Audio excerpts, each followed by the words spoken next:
Bonsoir les ninjas, j'espère que vous allez bien ce soir. On va donc parler du nouvel épisode de Boruto. Un épisode assez tranquille qui m'a plu, ça m'a fait du bien franchement.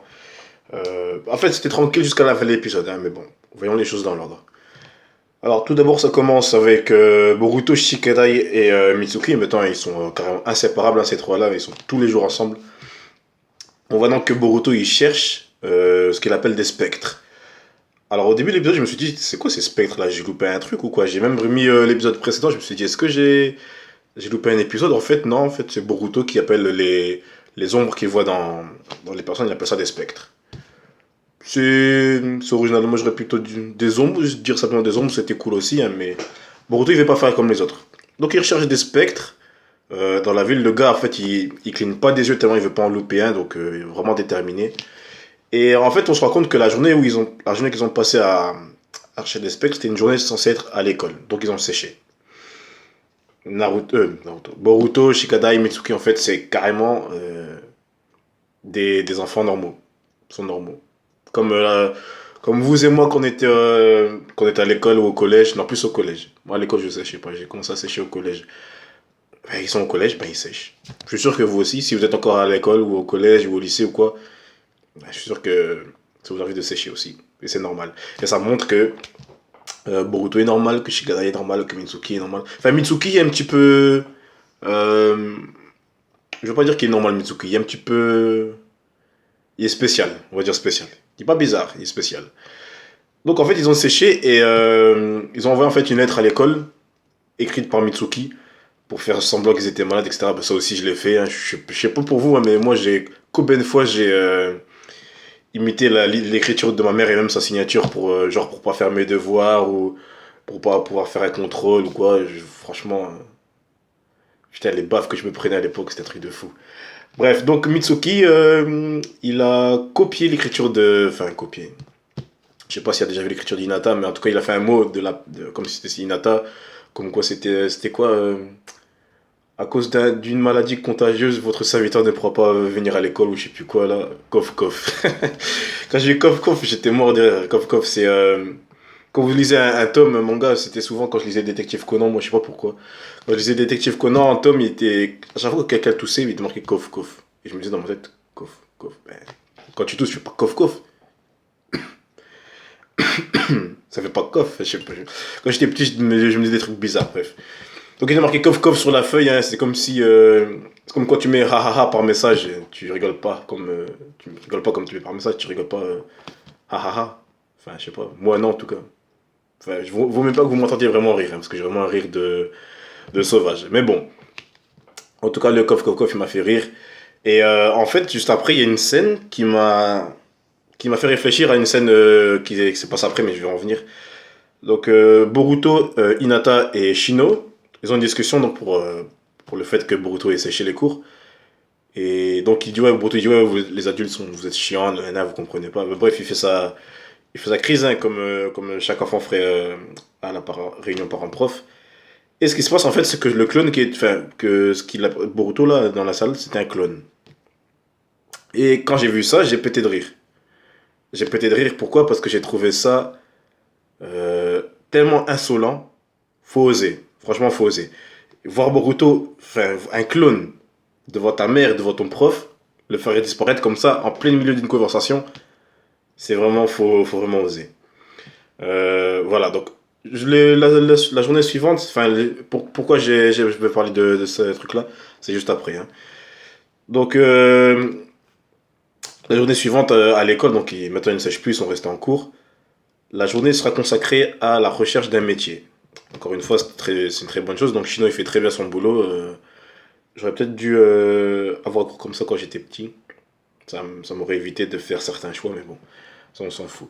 Donc un cours sur les métiers et Boruto, Shikadai et Mitsuki choisissent le facteur. Donc ils distribuent le courrier d'une manière très stylée, hein. Genre, enfin même s'ils réussissaient pas à mettre l'enveloppe dans toutes les boîtes aux lettres, hein, mais bon, genre tu cours et tu fais. Bref, c'était stylé. Et à la fin de la première partie de la journée, donc on voit Naruto. Et Naruto qui est en train d'inaugurer un bâtiment ou je sais pas quoi là, je sais pas ce que c'est, mais on s'en fout. Et Naruto, donc il voit Boruto et il arrive devant lui. Et ils discutent ensemble, vite fait, etc. Et t'as même le facteur là qui était avec eux, celui qui les a initiés. Il va voir Naruto, il fait ouais, c'est vous Naruto, le premier Hokage, le septième Hokage, nanana, waouh, le mec qui est en extase quoi. Et ce qui s'est passé après, c'est que Naruto a disparu. C'était un clone aussi. Et à ce moment-là, j'ai trouvé ça vraiment mal poli. Mais grave. Dans ma tête, je me dis, attends mec, t'es sérieux, il a fait la cérémonie, il est venu parler avec son fils, il a parlé avec un gars, et tout ça c'était un clone. En fait, je me suis dit, après, pourquoi j'ai pas trouvé ça mal poli avec Boruto parce que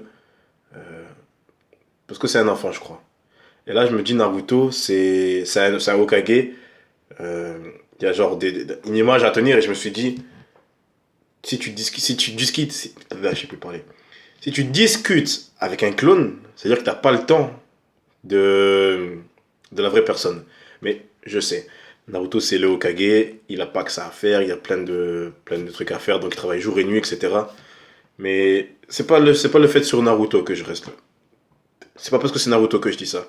C'est juste le fait que tu fasses des clones pour discuter avec quelqu'un. Je trouve ça, mais c'est incroyable. Enfin, vous allez dire que j'exagère, hein, mais je trouve ça tellement. C'est limite, c'est presque hautain. Presque hautain de faire un clone pour aller parler avec. Imaginez juste imaginez-vous en train de discuter avec quelqu'un, la discussion se termine et pouf, le gars il disparaît.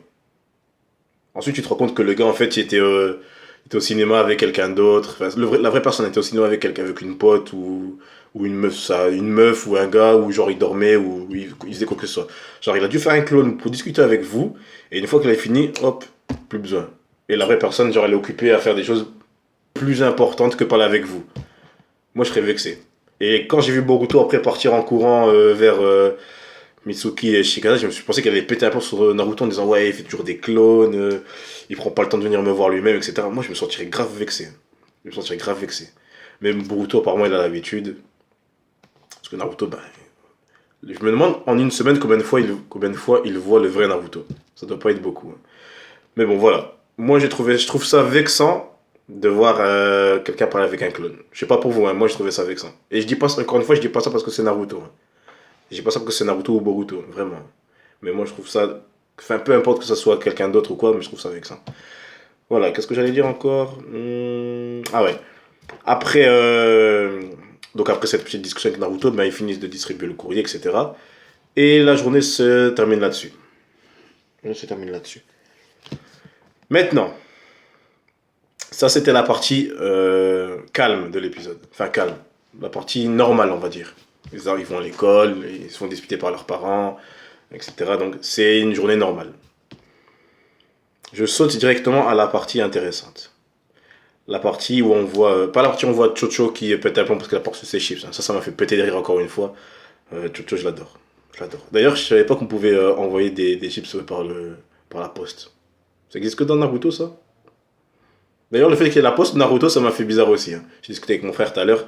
Ça m'a fait bizarre. Je me suis dit, en fait, c'est normal. Mais juste le fait de le voir, ça. Tu vois. Comme les infos qu'on voit dans l'épisode là juste après, la partie juste après, le fait qu'on voit les infos avec des ninjas sur le lieu du crime, etc. C'était c'était bizarre. Enfin bon. Alors donc la partie importante que je voulais venir, c'était la scène de crime avec Sai qu'on voit.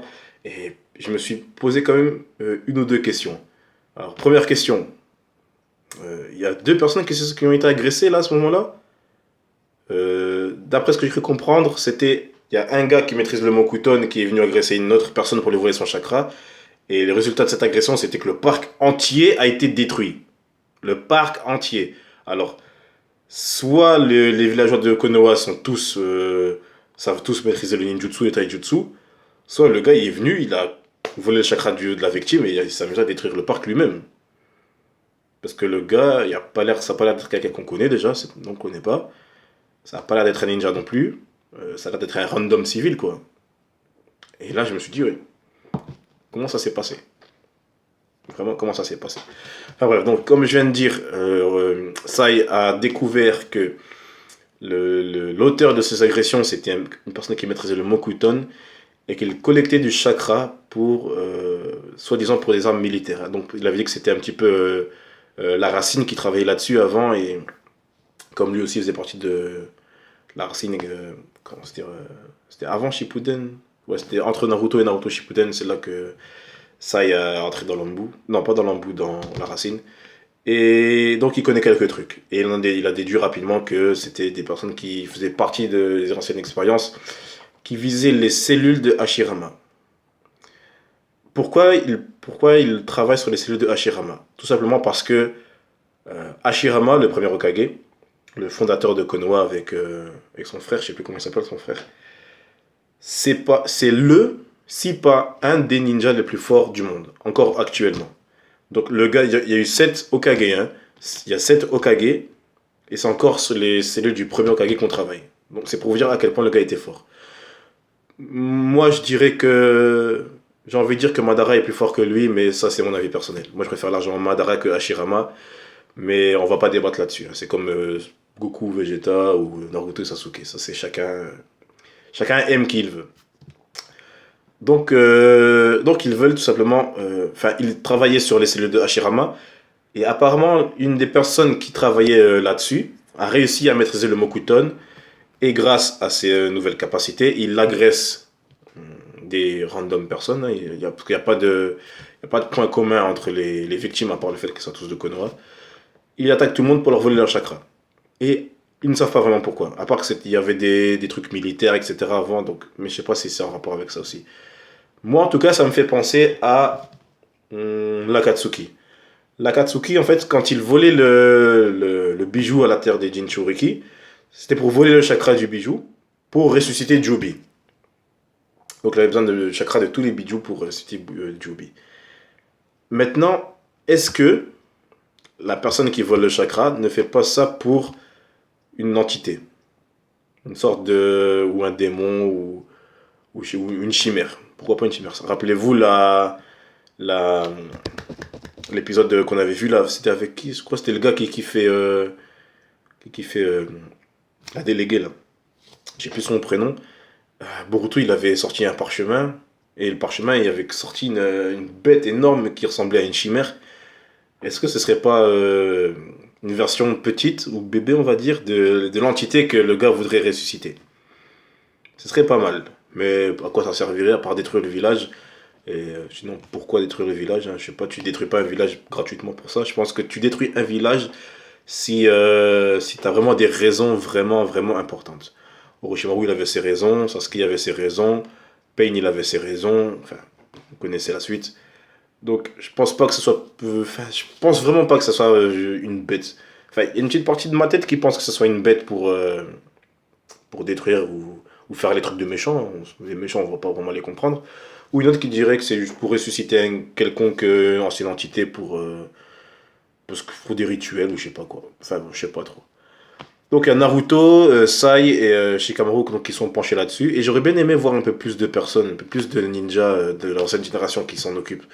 Genre, je sais pas, peut-être Rock Lee ou même Kiba. Je sais pas, Kiba il serait compétent dans ce genre de situation, non? Il aurait pu aller sur la scène de crime avec Akamaru, renifler les odeurs et hop, il peut suivre les traces de qui il veut. Je sais pas, c'est pas c'est pas passé par la tête de Shikamaru ou de Naruto, hein, un truc aussi logique. C'est. Je sais pas, ça aurait pu être la première chose qu'ils auraient dû se dire.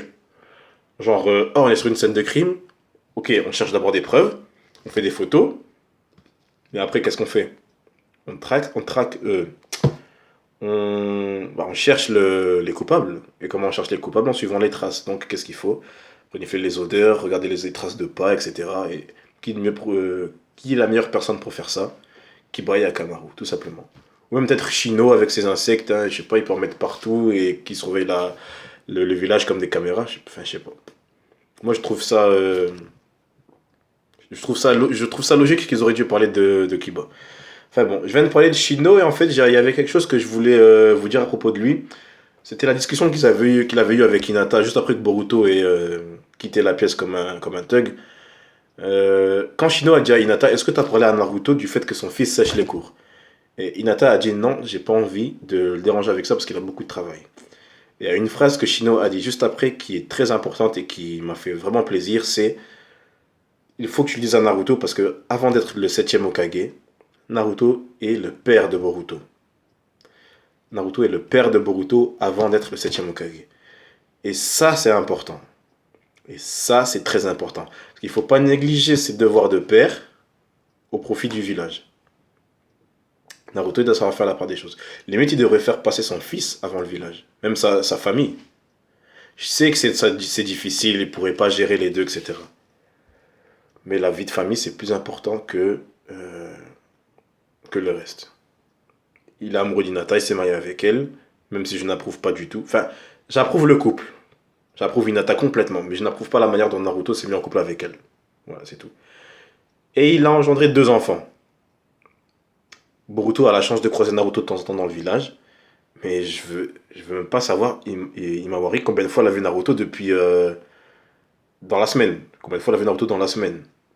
À mon avis, ça ne doit pas être beaucoup. Vraiment pas beaucoup. La pauvre petite, enfin, je pense à elle, toute mignonne et tout, et elle doit pas voir Naruto souvent. En plus, elle dort à chaque fois que Naruto il rentre. Genre là, quand il est rentré chercher ses vêtements, Boruto il dormait. On n'a même pas vu Imawari, mais à mon avis, elle dormait certainement aussi. À mon avis, elle le voit jamais, hein. Elle le voit jamais. Et ça, c'est triste. Et c'est à cause de ce genre de choses que je suis sûr que dans les épisodes qui vont arriver, il va y avoir une grosse dispute dans la famille. Et d'ailleurs, dans l'épisode suivant, je suis sûr qu'il y aura la dispute. Parce que là, à la fin de l'épisode, donc quand on voyait quand Naruto, Boruto, Shikada et Mitsuki, ils rangeaient les timbres là, quand il y a eu les infos comme quoi il y a un problème à la station d'épuration avec quelques élèves de l'académie, on voit que la déléguée, enfin on voit le corps de la déléguée par terre, genre toute blessée, ses habits déchirés, etc. Et là, à partir de ce moment-là, on se rend compte que c'est vraiment dangereux ce qui se passe. Il y a des vies qui sont en jeu. Et comme il y a des vies qui sont en jeu, Naruto il dit à Boruto de ne plus s'en mêler. D'un côté, c'est bien parce qu'il se soucie de la vie de son fils, mais d'un autre, il fait ça parce que si Boruto est dans ses pattes, entre guillemets, il ne pourra pas se concentrer à 100% dans son travail. Ni les ninjas compétents qui seront là pour ça. Donc c'est du 50-50, j'ai envie de dire. Et Boruto, il est têtu. Et il va pas vouloir écouter Naruto, et il va dire non, c'est mes amis, nanana, ils ont risqué leur vie, ils ont été attaqués. Je dois les venger, je dois résoudre cette affaire moi-même, j'ai l'œil du destin, de l'espoir, etc. Boruto va faire sa tête brûlée, et là, il y aura une dispute avec Naruto.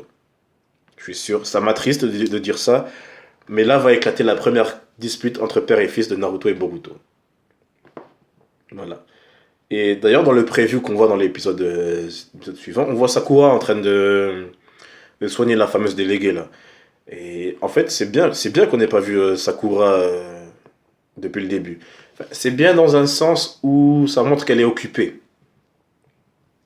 Occupée à quoi? Ben, occupée à soigner des gens, à faire profiter ses jutsu de soins, tout le monde. Ça montre que Sakura, ben, elle est un petit peu plus utile que dans Naruto Shippuden. Même si c'est pas pour l'histoire, mais c'est pour le village, hein. À mon avis, ça doit être une infirmière très très très renommée. D'ailleurs, je me demande si on verrait pas aussi Ino dans l'hôpital, parce que Ino aussi sait faire des techniques de soins.